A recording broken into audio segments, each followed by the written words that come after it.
जब वस्तु मुख्य फोकस तथा ध्रुव के बीच स्थित हो। तो जैसे मान लीजिए यह जो है अवतल दर्पण हो गया।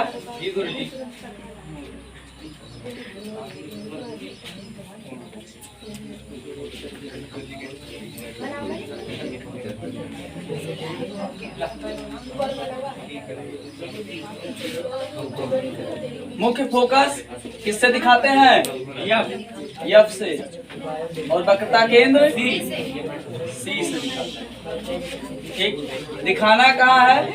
यहाँ पे जो दर्पण का ध्रुव होगा, ठीक, और फोकस के बीच। तो मान लीजिए यहाँ पे होता है अगर वस्तु,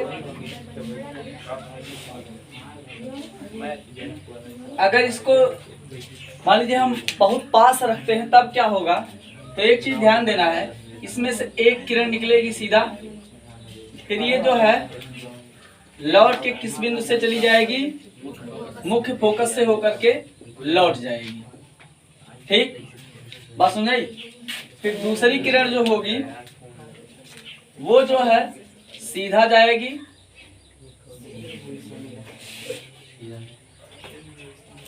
और फिर जो है परावर्तित होकर ये कौन से बिंदु से होकर निकलेगी? तो वक्रता केंद्र से, सी से, है ना।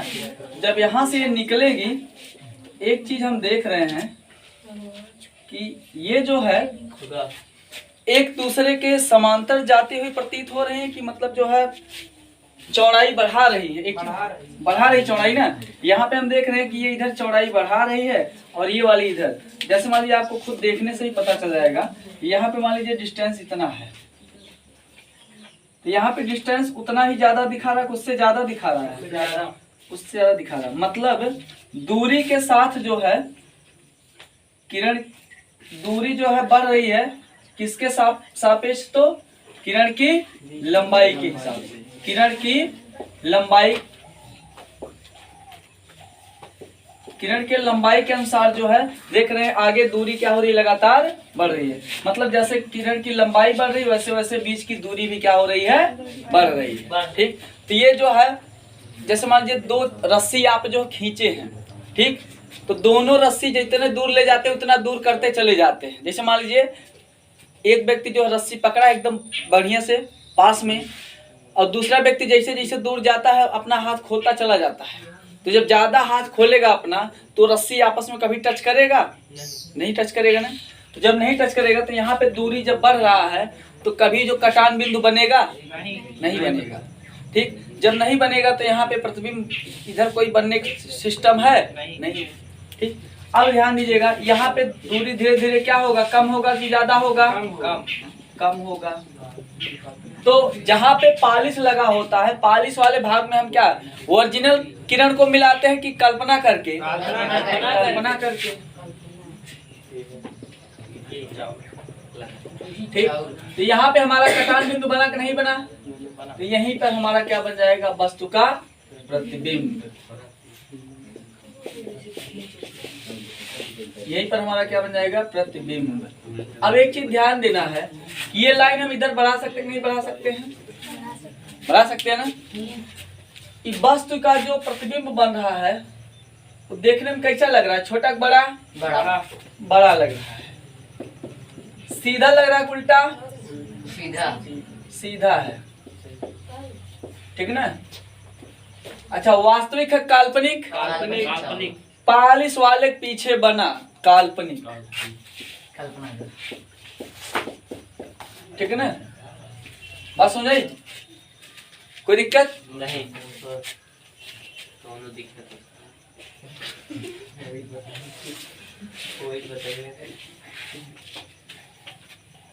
अच्छा, ये बताइए कि मतलब जो है अगर बहुत दूर बन रहा है तो हम कह सकते हैं कि अनंत पे बन रहा। अच्छा, इधर वाला जो लाइन होगा ये भी काल्पनिक होगा कि वास्तविक होगा? काल्पनिक होगा यार, है ना। तो काल्पनिक होगा तो यहाँ पे हम क्या कह सकते हैं? इसको हम कितना भी बड़ा कर लें अनंत पर ही जाएगा। ये चित्र कहाँ बनेगा? तो अनंत पर बनेगा। ठीक है ना। कोई दिक्कत? इसको उतार लीजिए।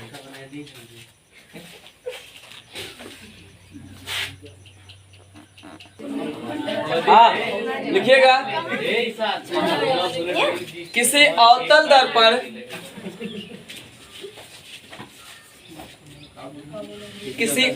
दर्पण के समक्ष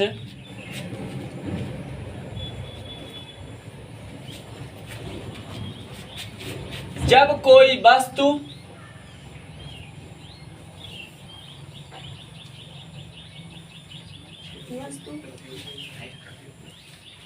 दर्पण के ध्रुव तथा दर्पण के ध्रुव ब्रैकेट में पी लिखिएगा, ब्रैकेट में पी तथा मुख्य फोकस ब्रैकेट में एफ कैपिटल वाला डालिएगा, ठीक ना, तथा मुख्य फोकस ब्रैकेट में कैपिटल एफ के बीच स्थित हो, के बीच स्थित हो तो वस्तु से निकलने वाली किरणों में से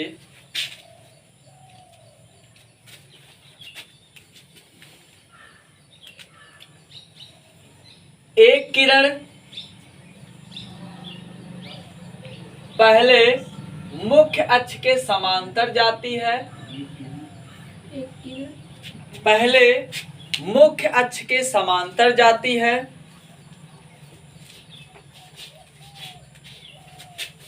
और समांतर जाने के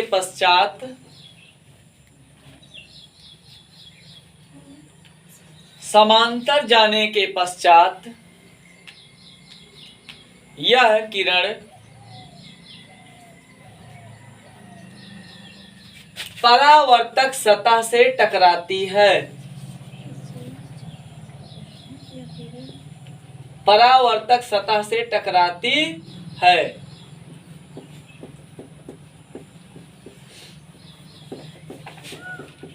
परावर्तक सतह से टकराती है और टकराकर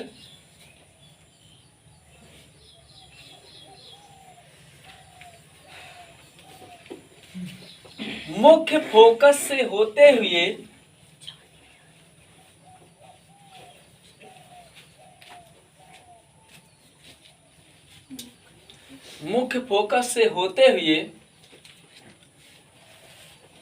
मुख्य अक्ष के निचले भाग में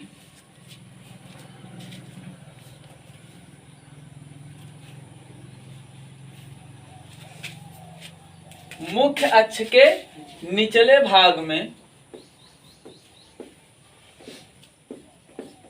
ये हो गया मुख्य अक्ष, मुख्य अक्ष के निचले भाग में आगे निकल जाती है, ये वाली किरण निकल रही है,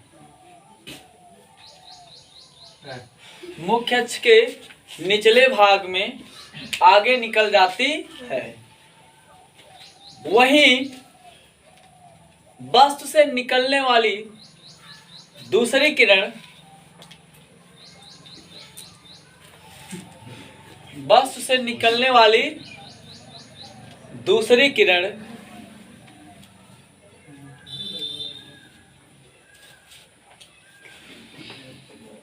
निकलने के पश्चात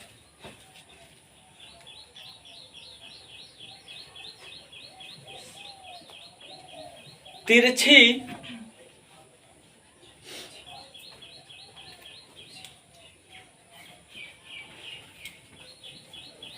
गति करती है, तिरछी गति करती है। यहाँ पे देख लेना, तिरछा जा रहा है, समांतर नहीं जा रहा है ना, तिरछी जाती है या गति करती है तथा परावर्तक सतह से टकराती है।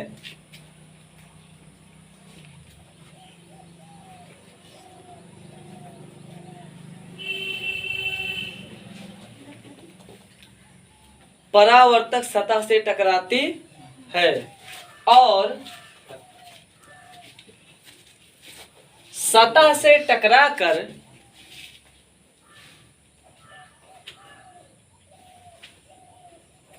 यह लौटती है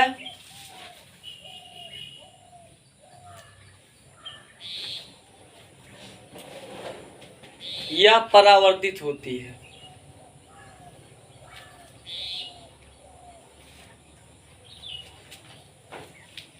परिणाम स्वरूप कौन से बिंदु से होकर जाएगी? वक्रता केंद्र से होकर जाएगी। परिणाम स्वरूप यह वक्रता केंद्र से होकर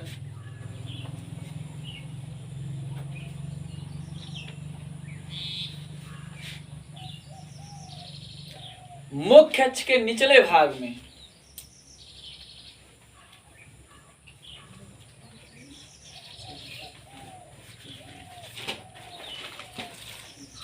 मुख्य अक्ष के निचले भाग में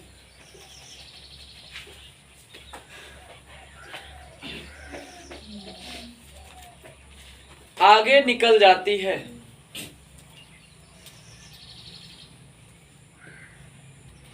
ये लाइन हो गई मुख्य अक्ष और इसके निचले भाग में ये क्या कर रही है? आगे निकल जाती है। ठीक, पैराग्राफ चेंज कर लिखिएगा। मुख्य अक्ष के निचले भाग में मुख्य अक्ष के निचले भाग में प्रथम तथा द्वितीय किरण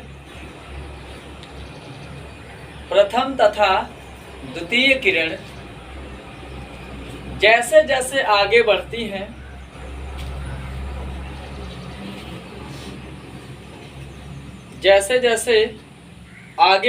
हैं इन किरणों के बीच की दूरियां वास्तविक रूप से बढ़ती हुई चली जाती है। इन किरणों के बीच की दूरियां वास्तविक रूप से बढ़ती हुई चली जाती है।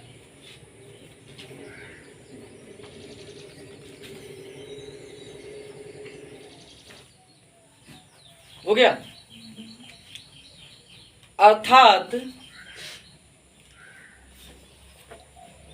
दूरियों के लगातार बढ़ते रहने के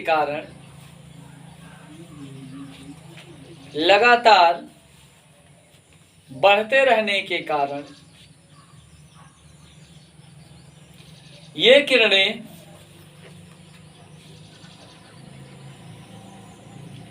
एक दूसरे को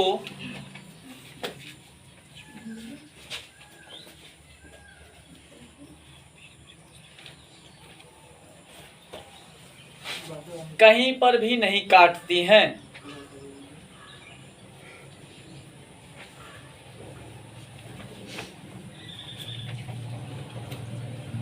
कहीं पर भी नहीं काटती हैं। परंतु यदि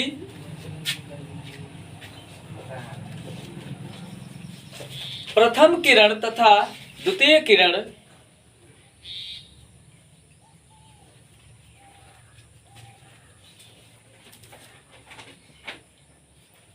को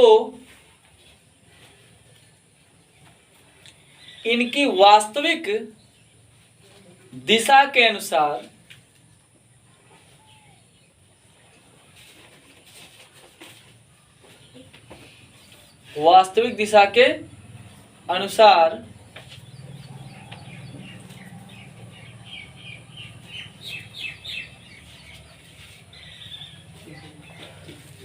दर्पण के पालिश वाले भाग में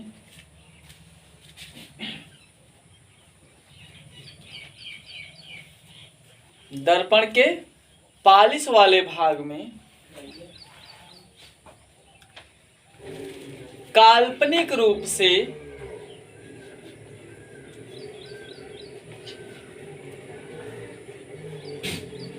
आरेखों के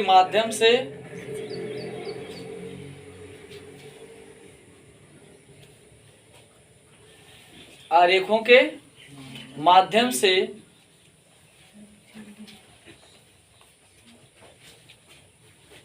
मिलाया जाता है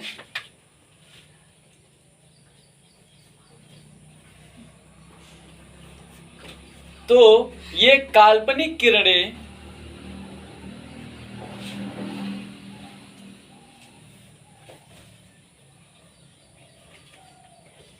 एक दूसरे को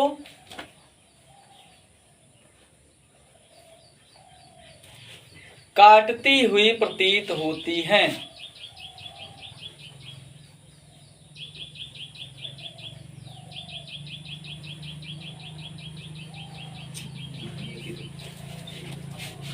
जहां पर वस्तु का काल्पनिक प्रतिबिंब बनता है,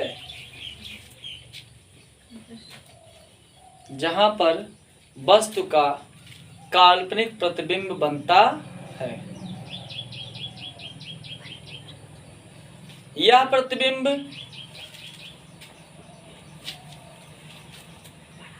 वस्तु से बड़ा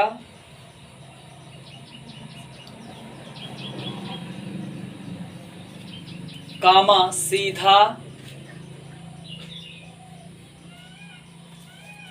वस्तु से बड़ा कामा सीधा तथा अनंत पर बनता है, बनता हुआ प्रतीत होता है। वो तो लिखे है ना यार, काल्पनिक प्रतिबिंब बनता है, क्या लिखे? तथा अनंत पर बनता है, अनंत पर बनता हुआ प्रतीत होता है। ठीक, ये हमारा अवतल दर्पण का जो है 6 स्थितियों में से 6 स्थिति क्या हो गया, समाप्त हो गया। अगला हेडिंग डालिएगा उत्तल दर्पण। ठीक, अच्छा इसका उपयोग लिखना है यार अभी, ठीक है ना। अवतल दर्पण का उपयोग अगर पूछा जाए तो ध्यान दीजिएगा, मतलब दाढ़ी वाड़ी बनाने में जो उपयोग किया जाता है, चेहरा देखने में, ठीक है ना, तो ये सब किस में प्रयोग किया जाता है? सब यार बहुत आसान चीज है, कोई दम नहीं, ठीक है ना। फिर डालो उत्तल दर्पण। उत्तल दर्पण